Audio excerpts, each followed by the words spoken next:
Où est-ce que je peux vous déposer? Au stade Roland-Garros. Très bien. Allez, c'est parti. Passe ton bac d'abord. Alors ça, c'est ce que ma mère me disait il y a maintenant 2 ans. Non, 3 ans même bientôt. Quand je devais passer mon bac avant d'entamer une carrière professionnelle. Donc voilà, c'était vraiment, elle nous a saoulés pendant des années pour que je passe mon bac.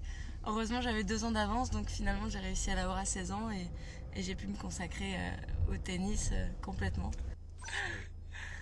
L'instit, ah d'accord, alors, l'instit. C'est vraiment un très bon souvenir puisque j'avais à peine 11 ans quand je l'ai tourné.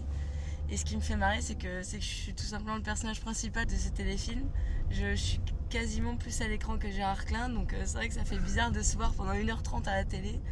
Mais je me suis plutôt pas mal débrouillée, hein, qu'est-ce que t'en dis? L'anecdote quand même, c'est que à l'époque, Alizée, elle était dans les meilleurs jeunes de la ligue, Ouais. et ça lui avait fait rater une compétition super importante, et la ligue n'était pas du tout contente, mais Le CTR, il était vénère, il était énervé contre mais moi. bon, Et puis finalement, cette compétition qui s'appelait le défi major, je l'ai gagnée l'année d'après, voilà. donc je me suis rattrapée après.